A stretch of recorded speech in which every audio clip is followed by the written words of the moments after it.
Ce pauvre Caramantran, il prend toutes les formes possibles en réalité. On dit que c'est un bouc émissaire. Lui, il reçoit tout ce qu'il y a de négatif dans l'année. C'est une éponge à malheur. Et finalement, on finit par le brûler pour brûler tous les malheurs avec. Voilà, ça se résume à ça. Après, ça prend des formes très différentes suivant les lieux. Il y a des jugements plus ou moins intéressants, tendancieux, révolutionnaires, consensuels, etc. Mais le principe, c'est ça, quoi. Ce Caramantran, il est toujours condamné. C'est rare que dans l'histoire des Caramantrans, il n'ait jamais été condamné parce qu'il faut absolument qu'il brûle. Parce qu'en plus d'être ce personnage qui reprend toutes les mauvaises choses du monde, il est aussi celui qui représente l'hiver et qu'il faut absolument chasser dans l'histoire des hommes. L'hiver, c'était cruel, on l'a vu encore cette année, puisqu'il a beaucoup gelé. L'hiver, ça permettait, s'il ne revenait pas par exemple, les Gaulois croyaient que le ciel risquait de nous tomber sur la tête, c'est la même chose avec l'hiver, il risquait de se prolonger. S'il se prolongeait trop longtemps, le clan, les hommes étaient un peu nombreux à l'époque, le clan risquait de mourir et de s'éteindre, l'humanité de s'éteindre. Donc il fallait absolument faire un acte magique pour l'aider aider cette nature à revivre et à lutter contre le gel. Caramantran, c'est aussi ça, quoi, ce personnage qu'il faut absolument brûler pour que les choses revivent. À la base du bouffétail, c'est un esprit, c'est pour ça qu'il est en blanc. C'est un revenant, c'est pour ça qu'il est en blanc.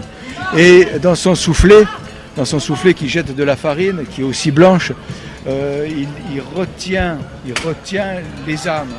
Puisque les morts sont eux-mêmes la semence, puisqu'ils ensemencent la terre par leur décomposition. Mais par contre, leur âme, depuis très longtemps, l'homme pense qu'il ne se détruit pas complètement, et qu'il reste quelque chose. Et ce quelque chose est volatile. Et comme il a été enterré sous terre, une fois par an, dans ces périodes-là, les trous de la terre s'ouvrent et les âmes s'échappent.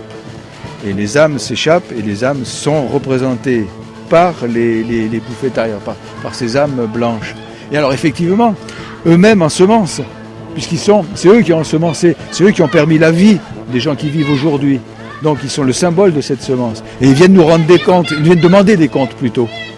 Ils viennent demander des comptes sur ce qu'est devenu leur village, leur descendance, etc., etc.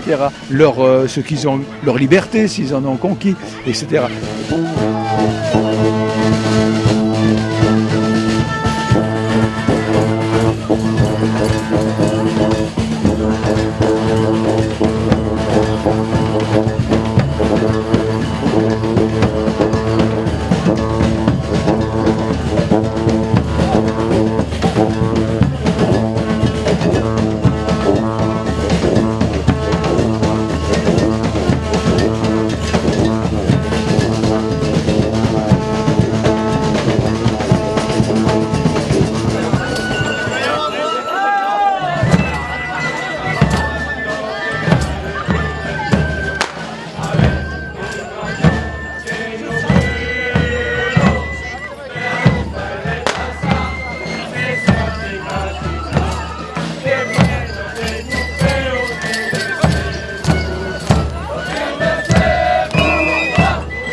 Il a raison. Ne te fatigue pas, Caramantran. Il vient de le dire, il le défend, Caramantran. Ne te fatigue pas, il faudra que tout soit vérifié. Et il faudra faire la preuve de ton innocence et tu seras acquitté. Mai, encara qu'estan. A fa force couillonnade. On a fait mordre quelqu'un par le chien de Bouscar, c'est ce que vous dites.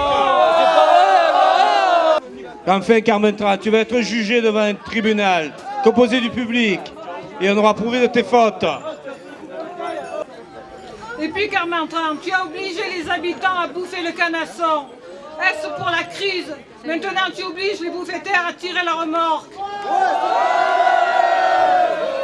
Carmentran si es condamnat a non te fai le péta, bien cramant sur la place de la Glaise.